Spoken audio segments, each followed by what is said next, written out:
não são do mesmo sexo e não mantêm as mesmas relações de força, as relações de forças anteriores, onde um é dominante e o outro é dominado. Nós vamos ter pessoas de mesmo sexo tendo os mesmos direitos de hereditariedade em relação à propriedade. Então eles vão adotar uma criança, vamos supor, esse casal homoafetivo adota uma criança. Na morte ou na separação de um deles, eu preciso saber como a propriedade vai ser dividida, como ela vai voltar para o mercado ou se ela vai ficar presa, emperrando o mercado.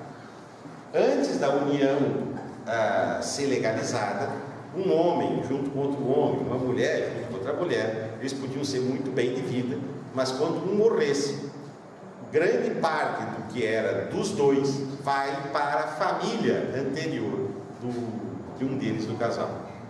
Então, supondo que vocês conheçam duas mulheres, elas se gostam, ficam juntas, enriquecem mais ou menos juntas, e aí uma delas morre.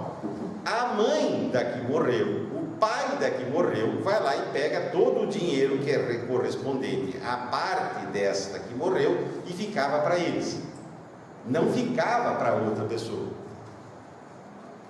Um outro detalhe, um casal, antes de um casal homoafetivo poder fazer uma adoção, apareceu algumas coisas na lei que permitiam que uma pessoa solteira pudesse adotar uma criança.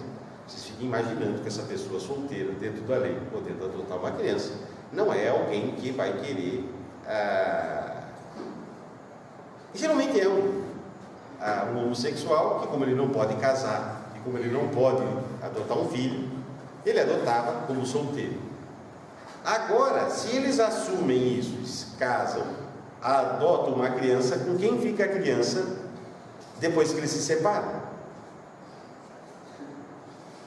Eles são iguais agora, não tem mais como dizer que não, fica com a mulher porque ela é melhor, não, fica com o homem porque ele é mais rico.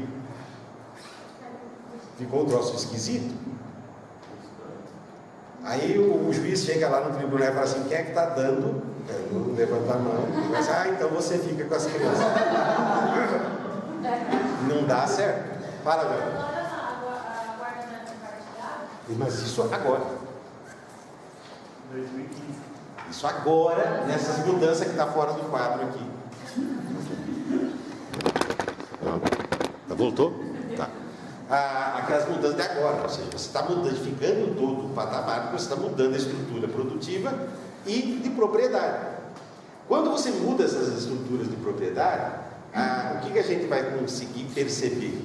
Que essa família estruturada hoje, que está brigando para não perder a sua referência, ela vai perder mais do que a referência, por causa do seguinte: se um homem casado com outro homem vão ter que ter tratamento igual porque eles são do mesmo sexo, significa que se a mulher quer igualdade com o homem, ela vai ter um tratamento igual.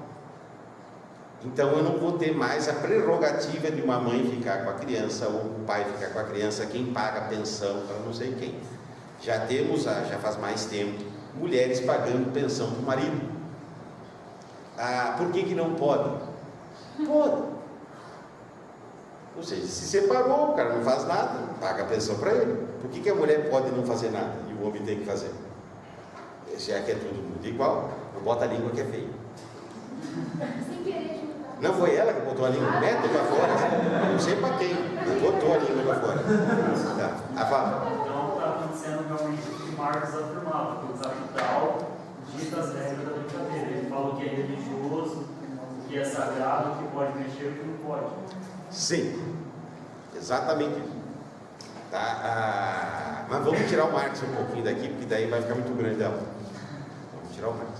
Tá? Ou seja, é a conjuntura, é a materialidade do processo que vai fazer com que todas essas mudanças ocorram.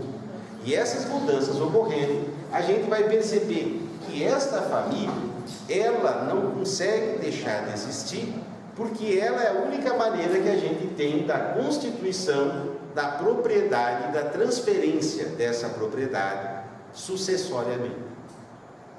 Se acabar a propriedade, acaba a família. Se enquanto houver uma propriedade, a família continua existindo. 26 minutos? Rapaz, era para ser 10. Tá, então vamos lá, concluindo efetivamente. A nossa família hoje, agregando e aglutinando a perspectiva de que a gente tem a ideia de que ela não precisa ser de dois sexos, ela vai criar uma modificação muito maior dentro da sociedade. Não só pela transferência da propriedade, mas ela vai repercutir dentro de outras questões. Essas outras questões que vão receber esse processo, elas estão na corda bamba. E é elas que estabelecem o fluxo cultural que existe hoje.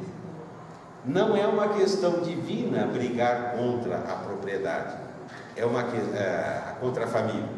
Ou seja, você criar um modelo novo de família não é uma questão religiosa, sim uma questão econômica, social e política. Você tentar reestabelecer o padrão anterior é manter uma sociedade baseada na produção e na organização social anterior. Essa organização social já não existe mais. E você travar esse processo, você vai travar a sociedade em si. Moralmente, é uma outra discussão se é certo ou errado. Se isso pode acontecer ou não pode, é outra discussão.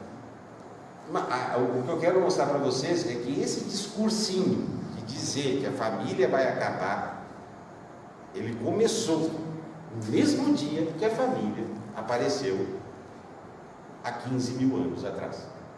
Segundo alguns outros autores, 100 mil anos atrás.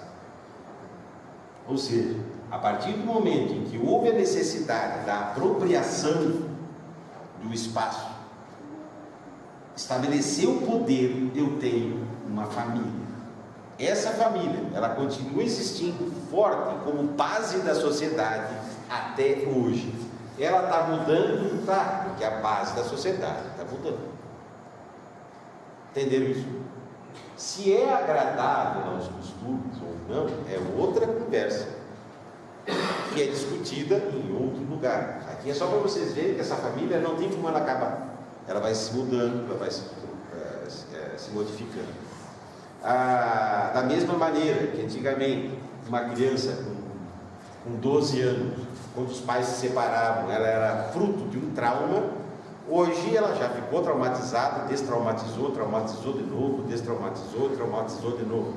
E daí os pais se separam, casam de novo, ela tem uma nova mãe, se separam, aí ela já está com 2 ex-mães, aí o cara casa de novo, ela fica com 3 mães, e aí vão criando relações de famílias completamente distintas daquele modelo básico e padrão. E quando você divide toda a sociedade dessa maneira, você vai deixando o seu dinheiro em cada um desses relacionamentos. Significa que você perde poder de consumo. Você cria uma nova maneira de utilização do dinheiro dentro de uma comunidade. Isso vai mudar toda a maneira de você receber esse dinheiro. Um exemplo sobre isso é o fato de que eu sou casado, tenho mais de 40 anos e vou comprar uma casa na Caixa Econômica Federal.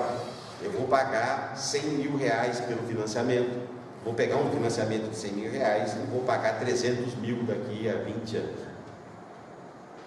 Se uma mulher é solteira, mãe, e vai comprar a mesma casa que eu, ela vai conseguir um financiamento de 100 mil e ela vai pagar 110 mil daqui a 120 anos.